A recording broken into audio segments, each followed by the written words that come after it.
OnePlus Nord N30 5G review, mid-range performance, budget phone problems. The Nord N30 is a $300 phone that performs like a $500 phone, but it's held back by a mediocre camera system and last year's Pixel 6a hovering over its shoulder. The OnePlus Nord N30 5G is a good budget phone, even if it's not quite the phone I wanted it to be. Battery life is excellent, and processing performance is well above average for its $299 price tag. There's fast wired charging, because that's OnePlus thing, and plenty of thoughtful touches you don't always see in a budget phone, like stereo speakers, plenty of RAM, and NFC for contactless payments. These are all undeniably good things. But it's not all positives. The N30 screen is a big, high refresh rate 6.7-inch display. But it's also an LCD, which is a departure from the 60Hz OLED on last year's model. On a phone this cheap, you can have one or the other, and OnePlus picked refresh rate this time around. The camera system is another wild card. Often, it's just fine. But there's some funkiness with its new 3x crop zoom feature, and depending on the Google Pixel 6's on-sale status as you're reading this, you can do much better for not a lot more money.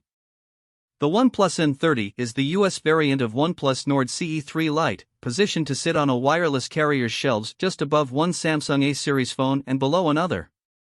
It's likely to be a free phone for a lot of people trading in an old device, and if that's the case, then I think it's a worthy choice. If you're paying out of pocket and the aforementioned Pixel 6a is available, well, then I think it's a different story. The N30 features the flat edges and screen that are in vogue now, and which I personally prefer to a slippery curved edge. The display is covered by Panda glass, while the rear panel and exterior frame are made of plastic. I've definitely used budget phones that feel cheaper and flimsier, and I like the matte finish on the N30's rails. I do not care for the glossy plastic back. Most people will use a case, but I don't, and the back panel quickly turned into a smudgy mess of fingerprints. There's also a significant scuff on my review unit. I'm sure I never dropped it, so the phone must have come up against my keys or a rough surface that wasn't kind to it, all the more reason to use a case. And you won't find an IP rating for dust or water resistance here, either. They're not too common in phones around $300 anyway. The screen is a 6.72-inch LCD with 1080p resolution, which is just enough pixels to cover this huge screen. Its top refresh rate is 120 Hz, but it can adjust to one of 5 slower refresh rates depending on what you're doing to save on battery life. It uses faster refresh rates to make scrolling and animations look super smooth, and it gives the N30 a nice level of polish and responsiveness that you don't get with a standard 60 Hz screen. On the downside, the colors displayed by this LCD aren't as rich as an OLED, and it's a little hard to use in direct sunlight. Like all OnePlus phones, the N30 comes with a screen protector applied, but I found the display a bit easier to use once I removed it. It's a bit reflective, and mine was already starting to bubble up. The N30 includes 128GB of built-in storage, expandable by microSD, and uses a Snapdragon 695 5G chipset with 8GB of RAM, which is a lot of processing power for a budget phone. OnePlus did not skimp on these specs, and it shows. Day-to-day performance is very good. I've been using some high-end Android phones lately, including the Google Pixel 7 Pro. The N30 feels just a beat slower if I'm really paying attention, but for daily stuff, it keeps up very well. The phone chugs a little with heavier tasks like running Pocket City 2, but that's above and beyond what I'd hoped for from a $300 phone. And can I talk about haptics for a second? I really like the N30's haptics. Budget phones can feel a little buzzy and jarring, but I'd call the N30's haptics polite yet reassuring. It's a little thing, but it adds up to a good impression as you use the phone. Battery life is another of the N30's strong suits. There's a huge 5000 mAh battery here, which easily lasted a day of moderate use for me, and often well into the next day. I thought nothing of it when I left home with a half-full battery on a day I'd be using the phone on the bus and coordinating an afternoon meetup with my husband. Sure enough, the N30 lasted the full day, even streaming some video on my bus ride. You can comfortably get 4 hours of screen-on time out of this battery, and I saw over 5 hours by the time I was down to single-digit battery life. When you do need to plug in, there's fast 50W wired charging to provide a significant battery boost in just a few minutes. In my testing, it took the battery from about 5 up to 35% in just 10 minutes. Like most other charging systems, it's designed to charge more slowly as it gets closer to 100% to protect its overall longevity. And this is, after all, a huge battery, so a full recharge from 0 to 100 takes about 45 minutes. Still, just 10 minutes on the charger will take you from Oshitwares and outlet territory to cruising through the rest of your day free of battery anxiety.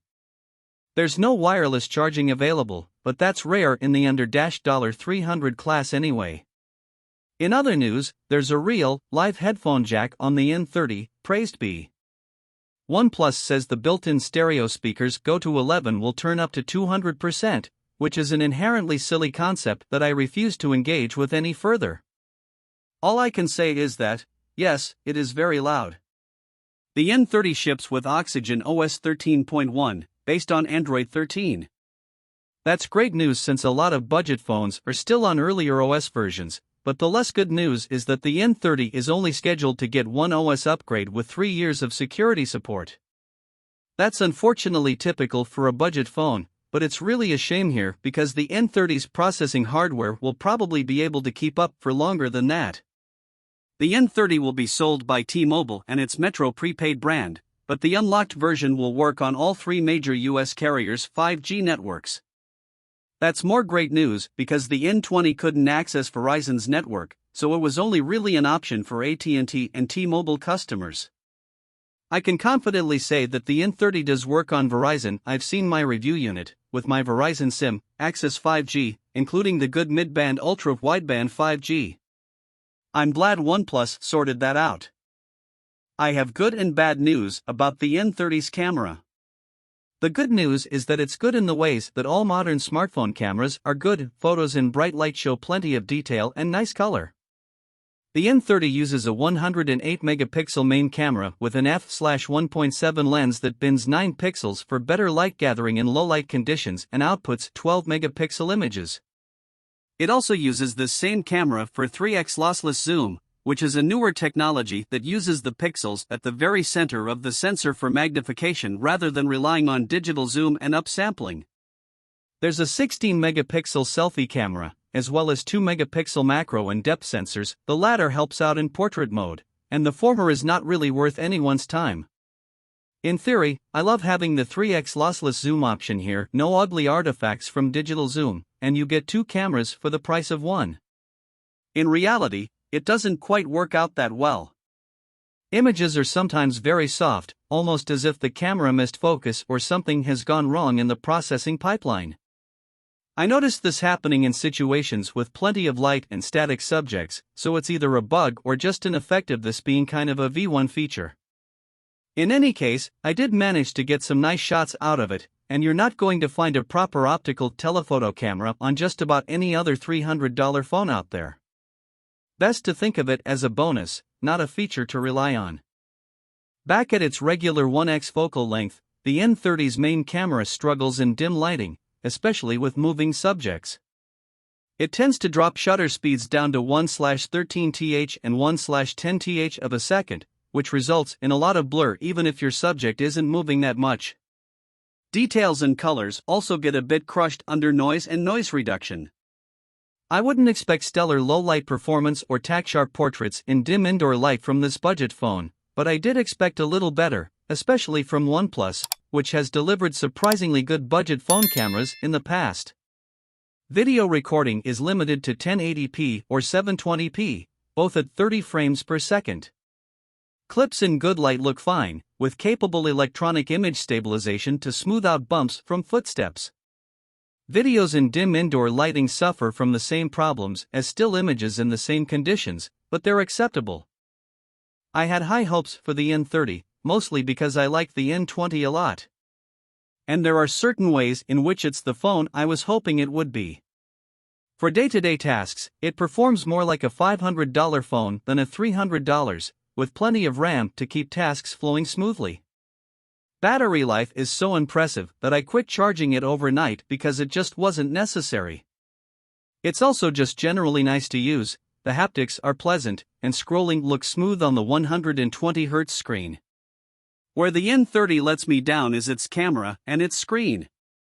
I like what OnePlus is doing with the 3x telephoto, and I think the next iteration of this feature will probably be much better. And the things this camera system struggles with are things that most budget phones struggle with. But there's another phone crowding in on this space that makes the N30 harder to recommend: last year's Google Pixel 6a.